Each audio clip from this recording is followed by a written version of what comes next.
Yo, what's going on, guys? It is Andrew. Welcome to the channel. So, in this video, we're specifically going to discuss checklists for products and how we identify if a product is actually good or not to buy. One of the main common questions I get asked all the time is, how do I know if a product's good to buy? How do I know if it's going to sell? So, what I decided to do is I decided to make a checklist to make it easy on you. And so, I'm going to show you exactly what's in that. So, let's kind of start going through this entire process together. First off, we sell obviously brand name products, right? And I make my students follow strict rules basically to buy inventory. First off, they must get them, reviewed by us. But if you don't have that opportunity, then this is something that you should kind of dive into specifically here. So first off, we're going to need Keepa and SellerAmp. That's the main two things that we're going to need. Now, the first question we need to ask ourselves is the product actually profitable? That's going to be the biggest thing that we're going to actually look at. And on top of that as well, we're going to look at that with SellerAmp. So when you get SellerAmp installed in on your account, or on your Chrome extension, just keep in mind it's only $20 a month. Once you find a cost price, you're going to enter it in the cost price section, and then you're going to put the sell price there. Keep in mind that the sell price does fluctuate a lot, and I actually do mention that right here as well. So you want to make sure that you have the correct sell price. Now, I will mention that a little later on so we can know exactly what sell price to put in there, but keep in mind it does fluctuate. So whatever it might be right now, it might just be the lowest FBA price, but just because it's the lowest FBA price and that's defaulted to be in there, that 26.30, the buy box could be like $28 right now. Okay, now I'll show you some more examples inside Keepa here in a little bit, inside SellerAmp. But first, let's just kind of go over the basics, and then I'll kind of take you on to Amazon.com, and we'll show you that. The next thing we need to ask ourselves is, well, does a product have good velocity? Now, there's a couple different ways to check velocity on a specific product. Keep in mind that we can use SellerAmp, and it says estimated sales, but this is not always accurate. So there's a couple different things to think about first off when looking at estimated number of sales. Sometimes it shows the estimated number of sales, and there's multiple different variations. So, for example, if there's 5 different variations on the specific listing, and there's 37 sales per month. If you divided that by 5 and just assumed that they all had the equal amount of sales, each variation might be selling 7 to 8 times per month. Now, as we know, that necessarily is not the case for this specific listing that I have screenshotted here, but that is something to keep in mind. Now, and it kind of goes over all that information right here as well. Another way to kind of decide exactly like how much something is selling is by going into the data offers tab. And if you click include historical offers and go to prime only, especially if you are prime and you want to compete with prime only, then that's exactly what you're going to do. You're going to look for prime, and then you're going to basically be able to count stock as well. You can also go to the variations tab and sort by percentage rankings. You can see kind of like what it's doing there if there are a ton of different variations. Another way to kind of get even more granular, you could go to the daily buy box stats. Now, keep in mind you can look at the person that's won the buy box stats the most. For example, if you find somebody and their name is Pipkin Resale, and that's their store name, and they have the buy box 25% of the time, right? Or you can just go by this exact thing right here. They've had the buy box 20% of the time over the last 30 days. And in the offers tab, you can see that there's 50 sales in the last 30 days. So you can guesstimate that this variation is selling about 50 times a month, meaning that my store would be selling 20%, or my store would have the buy box 20% of the time. And if you go into the data offers tab, which I'll show you here in a second, and you can see that I have 50 sales, that means you can assume that obviously the other 80% of the time it's selling just as fast, which means it would have 250 times sales per month. That's another way to identify. The last way to identify is just looking at the blue sellers bar on the bottom of the Keepa chart. All that's going to make a lot of sense. So let's kind of go straight to the Amazon really quick, and let's kind of take a look at that.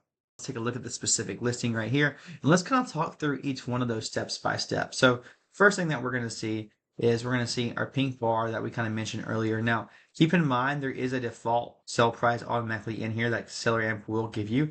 This is not always the buy box. In this case, technically it is the buy box because that's what the buy box is, but sometimes they'll give you a lower FBA price if there is one. It looks like the lowest FBA price currently is actually winning the buy box. Now, what you would do is you'd put your costs per unit in here. I believe I could get this for about $13.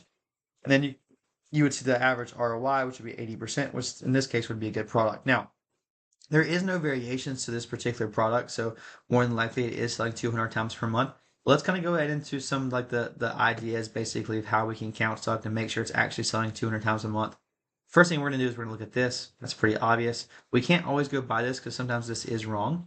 The next thing that we're going to go do is we're going to go into the data offers tab, as I just mentioned earlier, and then we're going to click include historical offers and prime.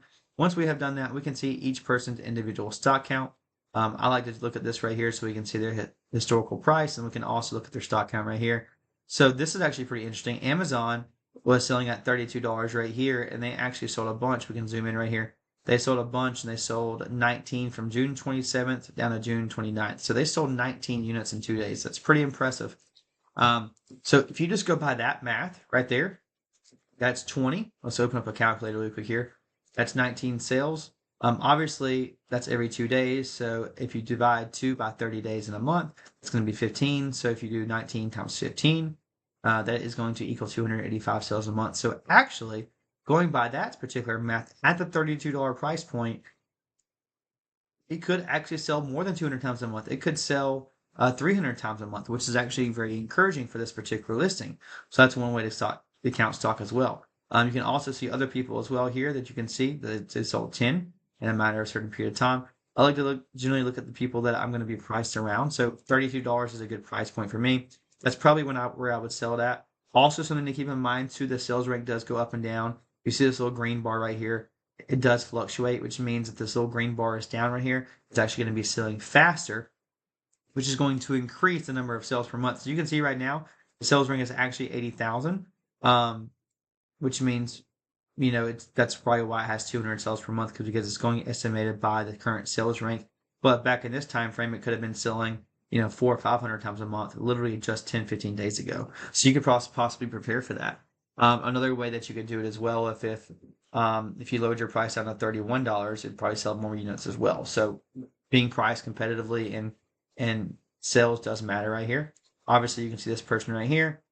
He went from 55 to 0 in a matter of 5-6 days.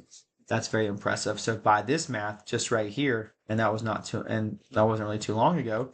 Man, this might be selling 300-400 times a month. So that's another way to count stock. Again, you could go to the buy box percentage as well, as we mentioned earlier. The buy box stats, you could look at this guy. This guy has 29% of the buy box right now recently in the last 30-day stock count. So what we would do is we would go to find this guy. I have it sorted right here by name. So we'll go find this veteran guy. Now, this is interesting actually because he actually has his stock count hidden. So you can't see that. There is ways to do that. So if you see that right there, you're going to go to the next person. Amazon, 23% of the time in the last 30 days. So actually, we've already looked at them, and we know kind of the basic math on that. So earlier I mentioned, hey, let's do this kind of math and let's figure out, how fast something sells. So it looks like that again in the last 30 days they've had about 23% of the buy box, right? Which means that maybe they had 23% of the buy box, and they sold 19 units. You could kind of do some math there. That doesn't seem super accurate. I'd want to find somebody that's more not Amazon because Amazon stock is kind of hard to read. And this guy's stock was hard to read as well because he has it hidden. So you could do this HP Inc. They have 13%. Let's find HP Inc. We're going to get a better estimated. Oh, that's this person right here. Gotcha. Right. So again, this person had 13% of the buy box, and they sold 55 units during that time. So if you just take 15% and you think about, man, they sold 55 units within 13% of the time having the buy box, what happened the other 87% of the time? That's a lot of sales that we're not accounting for. So I definitely think that this 200 number is low. I would put this number anywhere between 300 and 400 sales per month on average. Actually, that's why we don't trust this number as well. Again, there's another different way as well. You can go to the blue bar and then the price history right here. If it's fluctuating a lot and there's a lot of sales happening, you're going to see sellers going up and down, up and down. So the movement of the sellers going up and down is a really good thing. It's showing that there's high velocity on this listing. All right, moving on from how to tell if something's actually selling or not, let's go see if the buy box is actually stable. So what I like to see is the buy box stable at least 80% of the time on the Keepa chart for me to want to buy it. So for example, if you went back to that listing that we just simply looked at, That $32 price point was very, very stable here. I felt pretty confident in that.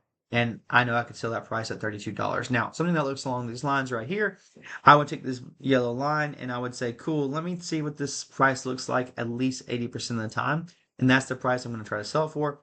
So I drew this yellow line right here and I'm thinking, cool, that line makes sense to me. That line looks about $28, $29. Now, I do have some advanced strategies where you don't necessarily need it to be, steady at 80% of the time. It's called the yo strategy.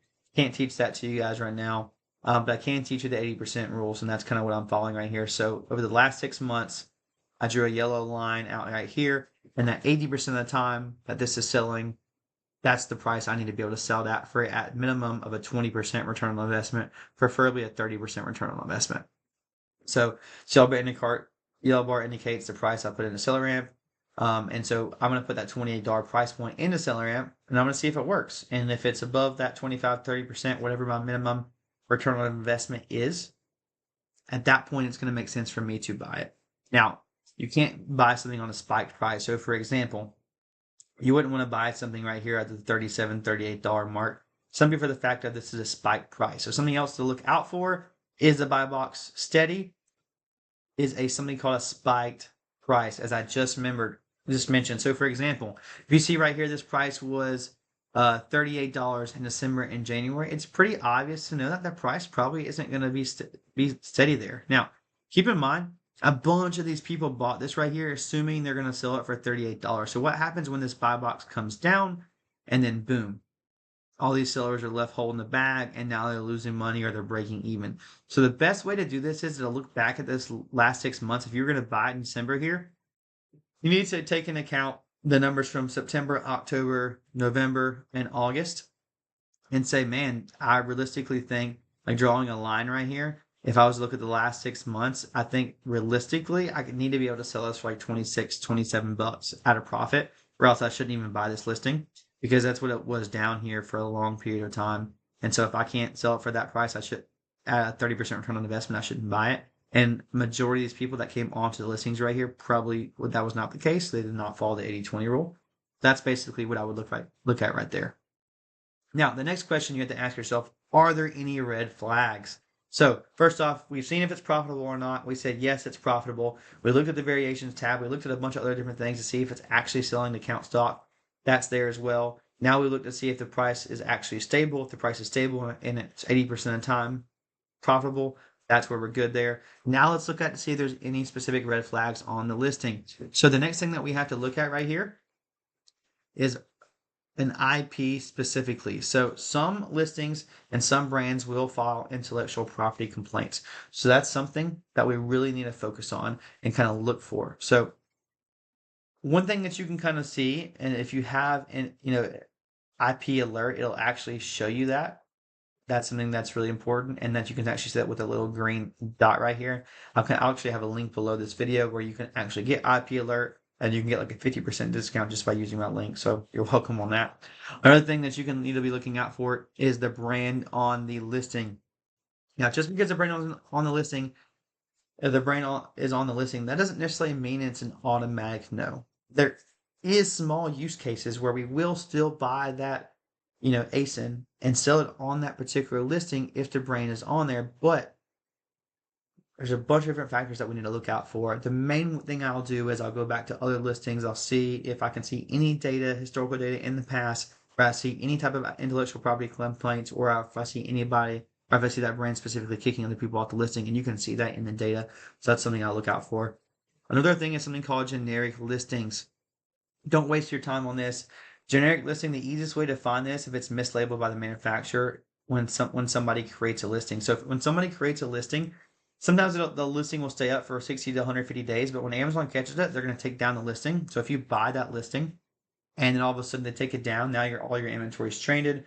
And if there's no other listing to sell it on, you're going to have to liquidate it on eBay. And by that time, more than likely, it's probably too late to get your money back from the retailer.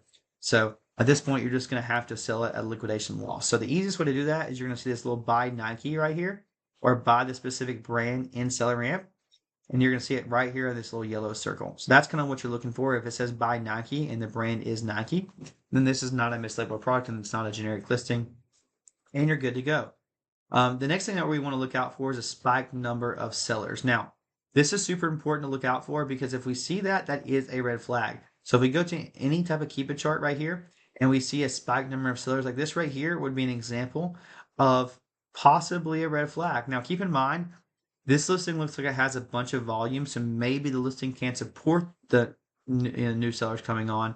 One thing I would look at right here is the last time a bunch of sellers came on. It looks like about 100 sellers are currently on this listing, but there was 75 sellers on this listing just 3 months prior when people bought it, and it looks like the price was actually able maybe dipped temporarily by like 30 to 50 cents, maybe even a dollar max for like 30 days.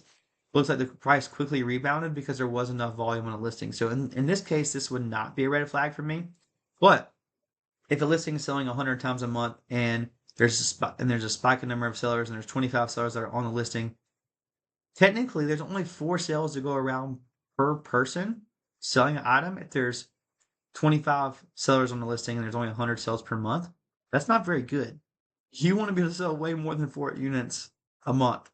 So that would be a giant red flag in my opinion, and there's some more obviously that goes into that. Now, next question you need to think to yourself, is there a moat? When it comes down to online arbitrage, this is where a lot of people go wrong and they think, oh, this doesn't work. I don't know. Blah, blah, blah, blah. That's because I don't know what they're freaking doing. Okay. I'm just being straight honest with you. I don't have a problem with price tanking. My profits are freaking through the roof. Never been stronger than ever. And it's because I buy moated products. Okay, now I can't do it.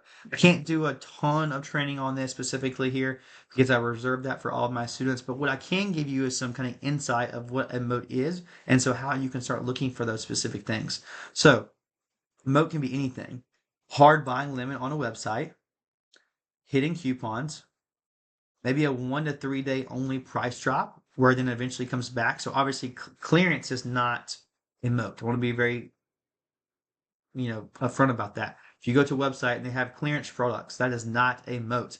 Unless they have 200 products and you buy all 200 products at one time, at that point it is a moat because nobody else can buy it because you bought up all the stock. But if it's not that case, then it's not a moat because other people can go buy it and it's just going to flood the market. So that's not a moat.